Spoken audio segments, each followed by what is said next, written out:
Gold, trusted gold buyers. మీరు తాకట్టు పెట్టిన బంగారాన్ని విడిపించి ఈ రోజు ఉన్న మార్కెట్ ధరకు కొనబడను.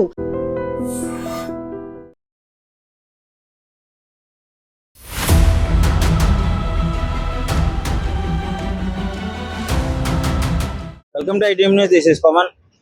చాలా రోజులు అవుతుంది, అయినా కానీ వారు వల్ల అక్కడ ప్రజలు ఎంత ఎఫెక్ట్ అవుతున్నారో తెలియదు, కానీ ఇండియాలో మాత్రం చాలా ఇబ్బందులు పడుతున్నారు. గ్యాస్ లేదని చెప్పేసి, ఆయిల్ లేదని చెప్పేసి, అన్నిటి రేట్లు పెరిగిపోయాయని చెప్పేసి, కమర్షియల్, రెసిడెన్షియల్. ఇక్కడ మీరు చూసుకున్నట్లయితే ప్రస్తుతం హెచ్పి బంక్ దగ్గర ఉన్నాను. ఈ చుట్టుపక్కల 4-5 బంకులు అన్ని క్లోజ్ అయిపోయి ఉన్నాయి, స్టాక్ లేదని చెప్పేసి. సో ఇక్కడ మాత్రమే ఉంది. సో విపరీతంగా రద్దీ నెలకొని చూడొచ్చు. వాహనాలు, 2 వీలర్ వాహనాలు, పెట్రోల్ లేకపోతే చాలా కష్టం కదా. సో ఒకసారి చూడండి ఎంత పెద్ద ఎత్తున వెహికల్స్ అనేవి జామ్ అయిపోయాయో. సో ఇది పరిస్థితి. వెహికల్స్ అయితే ఆల్మోస్ట్ దాదాపు 15 మినిట్స్, 20 మినిట్స్, 30 మినిట్స్ వెయిట్ చేయాల్సిన పరిస్థితి. సో అక్కడ అంటే అక్కడెక్కడో వారు జరుగుతుంది, ఇక్కడ ప్రజలు ఇంకా ఇబ్బందులు పడుతూనే ఉన్నారు. ప్రభుత్వం చెప్తుంది మనకి ఏ కొరత లేదు అని చెప్పేసి, బట్ ఇక్కడ మాత్రము గ్రౌండ్ లెవెల్లో అలా అనిపించడం లేదు. ప్రజలు చాలా ఇబ్బందులు పడుతున్నారు. ముఖ్యంగా గ్యాస్ విషయంలో. గ్యాస్ తర్వాత మెయిన్ ప్రాబ్లం ఈ క్రూడ్ ఆయిల్ వల్ల, పెట్రోల్, డీజిల్. సో ఇది గనక మళ్ళీ ఎఫెక్ట్ పడిందంటే ప్రజలు చాలా ఇబ్బందులు పడతారు. ప్రస్తుతం అయితే ఇబ్బంది లేదంటున్నారు, బట్ ఇక్కడ చూసుకుంటే మాత్రం చాలా వాటికి వాహనాలు అయితే రద్దీ అయిపోయాయి. ఎందుకంటే చుట్టుపక్కల బంకులన్నీ క్లోజ్ అయిపోయాయి స్టాక్ లేక. సో ఒకసారి వీళ్ళని కూడా అడిగి తెలుసుకున్నాము ఎలాంటి ఇబ్బందులు పడుతున్నారని. ఇప్పుడు వార్ జరుగుతుంది బయట, ఇజ్రాయెల్ కి, ఇరాన్ కి. సో ఇక్కడ పరిస్థితులు ఎలా ఉన్నాయి? వార్ వల్ల ప్రజలు ఎలా ఎఫెక్ట్ పడుతున్నారు గ్యాస్ విషయంలో? అది వార్ వల్ల మెయిన్ గా స్ట్రగుల్ అవుతుందంటే గ్యాస్ వల్ల. లైక్ ఇక్కడ మేము బుక్ చేసుకున్నా గానీ రావట్లేదు. ఆల్మోస్ట్ 2 వీక్స్ అవుతుంది. గ్యాస్ సెంటర్ ఏజెన్సీస్ ఉంటాయి కదా, అక్కడ వెళ్ళి అడిగినా గానీ వస్తాయి, కొంచెం షార్టేజ్ ఉంది అది అంటున్నారు. మనకి ఫ్యూయల్ వచ్చింది కదా, లైక్ కొన్ని టన్స్ ఆఫ్ ఫ్యూయల్ కూడా తీసుకొచ్చారు, కానీ ఇంకా అది సప్లై అవ్వట్లేదు. ఇంకా వాళ్ళు అంటే అక్కడెక్కడో వార్ జరిగితే ఇక్కడ ప్రజలు చాలా ఇబ్బందులకు గురవుతున్నారు కదా.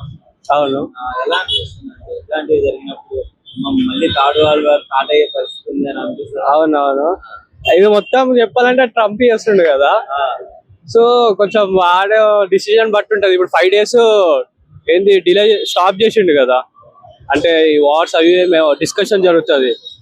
అయితే దాన్ని బట్టి తెలుస్తుంది ఈ వీక్ ఎలా ఉంటుందో అదంతా.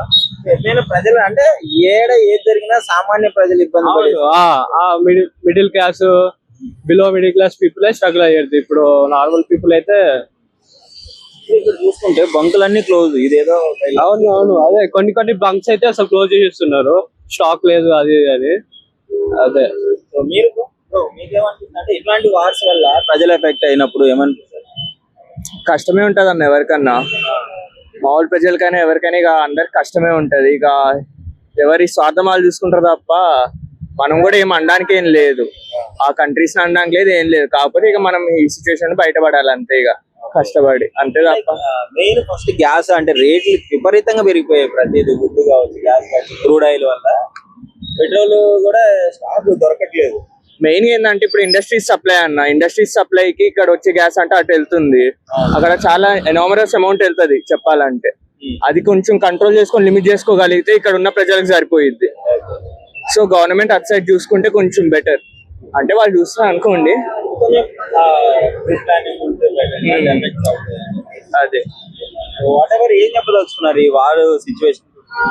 కోవిడ్ లాంటి సిచ్యువేషన్ నుంచి బయటపడడం ఇది కూడా అవుతామన్నా, కష్టమేం కాదు. కానీ కాస్త అందరం జనాలు ఏంటంటే మనది మనం అని కాకుండా పక్కనోడి గురించి కూడా ఆలోచించిన రోజు అవుతాం. నార్మల్ గా ఎలా ఉంది పరిస్థితి? ఇప్పుడు ఆయిల్ కావచ్చు, పెట్రోల్ కావచ్చు, వారు వల్ల చాలా కష్టమైతుంది. మాకైతే చాలా కష్టమైతుంది. అక్కడ అన్ని పెట్రోల్ పంప్స్ ఉంది, ఇక్కడ లైన్ కూడా చాలా ఉంది. హాఫ్ అన్ అవర్ నుంచి హాఫ్ అన్ అవర్ పైన దొరకట్లేదు. ఇక్కడ క్యూ ఎంత పెద్ద క్యూ ఉంది అంటే ముందు 2 బంకులు 3 బంకులు క్లోజ్ అయిపోయాయి. అక్కడ ఎర్రగడ్డ అనేది చూసుకొని వస్తాను నేను, బంద్ ఉంది. ఎర్రగడ్డ, ముసాపేట్, ఇక్కడ కుక్కట్పల్లిలో ఓపెన్ ఉంది, అది కూడా పెద్ద లైన్ ఉంది. సో ఇటు బాలనగర్, జీడిమెట్ల ఎక్కడ ఏ బంకులలో మొత్తం క్లోజ్ అయిపోయింది. అదేనా, చాలా ఇబ్బంది అయితే అవుతుంది మాకు. ఇప్పుడు ఏం చేయాలి అంటే ఇప్పుడు వాహనదారులకి, ర్యాపిడో చేసుకునే వారికి, బిగ్ బక్కర్స్ కి, వాళ్ళకి కూడా చాలా ఇబ్బంది. అవునా, వాళ్ళకి ఇంకా చాలా ఇబ్బంది అవుతుంది. ఎందుకంటే చాలా తిరిగేది ఉంటుంది. మినిమం 50-60 కిలోమీటర్స్ తిరుగుతారు డైలీ వాళ్ళు. వాళ్ళకి మినిమం 3-4 లీటర్స్ అవుతుంది డైలీ పెట్రోల్. వాళ్ళకి చాలా కష్టం అవుతుంది. ఎన్నో యుద్ధం నడుస్తుంది, మా కష్టాలు ఇట్లున్నాయి. చేసేమో డ్రైవర్ డ్యూటీలు మేము డైలీ గంట వెయిట్ చేస్తున్నాం. 3 రోజుల నుంచి కంటిన్యూ గంట వెయిటింగ్ అవుతున్నాం. అంతే చాలా ఇబ్బంది అవుతుంది చాలా. మరి ఏంటి పరిస్థితి? అక్కడెక్కడ యుద్ధం జరిగితే ఇక్కడ సామాన్య ప్రజలు చాలా వాటికి ఇబ్బందులు పడుతున్నారు కదా. ఏం చెప్పలేము అన్న, ఇంకేం చెప్పాలి. సో మీకైతే డైలీ ఇబ్బందిగానే ఉంది. మాకు చాలా ఇబ్బంది ఉంది, చాలా ఇబ్బంది ఉంది. ఈ గ్యాస్ విషయం ఎలా ఉంది? చాలా అంటే చాలా అన్న, చాలా ఇబ్బందిగా ఉంది. ఓకే. ముఖ్యంగా ఈ ఆటో వాహనాలు ఎవరైతే ఆటో కిరాయికి వెళ్ళేవాళ్ళు, ర్యాపిడో వాళ్ళు, వీళ్ళకి ఇంకా ఎలా? చాలా ఇబ్బంది ఉంది అన్న. పాపం వాళ్ళకి కూడా చాలా ఇబ్బంది ఉంది. ఆఫీస్ అంటే ర్యాపిడో చాలా ఉంది కానీ చాలా ఇబ్బంది అవుతుంది. ఇప్పుడు ఎలా ఉంది ఇంట్లో పరిస్థితి? గ్యాస్లు కానీ చాలా ఇబ్బంది వచ్చాం. బుక్ అవుతుందా గ్యాస్ మీకు? అవుతుంది, మాకు కళాశాల ఉంది కానీ అవుతుంది. గ్యాస్ రావట్లేదు. పెట్రోల్ కూడా బాధ వచ్చేస్తుంది. ఎంత వెయిట్ చేస్తున్నారు జనాలు తీసుకోవడానికి? మొత్తం క్లోజ్ చేశారండి బంకులన్నీ. బొగ్గులన్నీ అంటే కొన్ని దుక్కులు లేవు, లేదు ఆయిల్ లేదు, అక్కడ ముసా పెట్టలేదు. ముఖపేటలో లేదు. ఇటు బాలనగర్ లో కూడా ఇక్కడ మన సైడ్ 3 బంకులు క్లోజ్ ఉన్నాయి ఇక్కడ మెయిన్ రోడ్ మీద. అదే రావట్లేదు మాలు. ఎర్రగడ్డ ఇటు సైడ్ కూడా భరత్ నగర్ క్లోజ్ ఉన్నాయి. అన్ని కోళ్ళు ఉన్నాయి. ఎట్లా మరి పరిస్థితులు? ఇప్పుడు బండ్లు తోలుకునే వాళ్ళు అలాంటి మూల ఆడేసి కూర్చుంటాం. ఇంకంతే మరి. బొల్లు మూల ఆడేసి పెట్రోల్ గ్యాస్ రాకపోతే తిండి కూడా మాడిపోవాలి జనాలు. ఢిల్లీ కూడా మాట్లాడుతారు. మరి కోపం వస్తుందా? ఇప్పుడు ఎక్కడో యుద్ధాలు జరుగుతుంటే మనం చాలా ఇబ్బందులు పడాల్సి వస్తుంది. మనకి చాలా ఇబ్బంది. మరి మనకి అవసరమైంది మన ఊరు ఇప్పుడు ఎక్కడో జరుగుతుంది, మనకి అవసరమైంది అసలు మరి బంద్ చేస్తున్నారు. అది మనకి అవసరం లేదు అసలు.